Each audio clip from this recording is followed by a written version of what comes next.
حضرت عمر رضی اللہ عنہ ایک دفعہ آپ صلی اللہ علیہ وسلم کے پاس تشریف لائے تو آپ صلی اللہ علیہ وسلم بغیر قمیض مبارک کے چٹائی پر لیٹے ہوئے تھے، اور حضرت عمر رضی اللہ عنہ کو دیکھ کر آپ صلی اللہ علیہ وسلم اٹھ کر بیٹھ گئے۔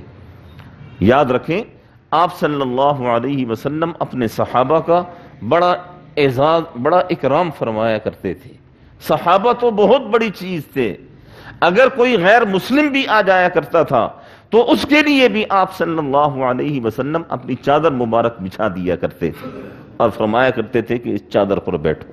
یہ اکرام تھا، یہ اعزاز تھا۔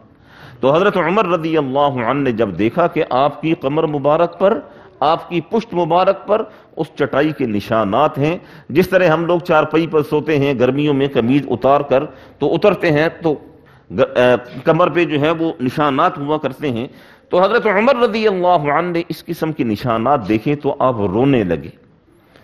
تو حضرت صلی اللہ علیہ وسلم نے فرمایا عمر کیا ہوا، کیوں روتے ہو؟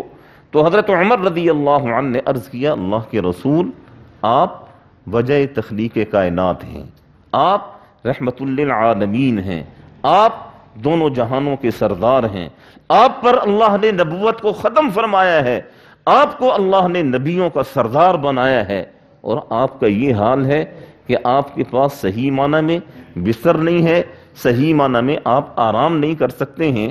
دوسری طرف کیسر اور کسرا کو دیکھیں، وہ مال و دولت کے اندر کھیل رہے ہیں، اتنی دولت ان کے پاس، اتنی دولت کہ شاید ہی روئے زمین پر کسی کے پاس ہوگی۔ اللہ کے رسول بس اس چیز کو دیکھ کر مجھے رونا آ گیا۔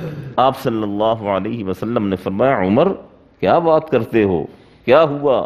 دیکھو اللہ نے ہمارے لیے اس دنیا میں کچھ نہیں رکھا، سب کچھ ہمارے لیے آخرت میں رکھا ہے، اور کافروں کے لیے اللہ نے آخرت میں کچھ نہیں رکھا، سب کچھ اس دنیا کے اندر اللہ نے ان کے لیے رکھا ہے۔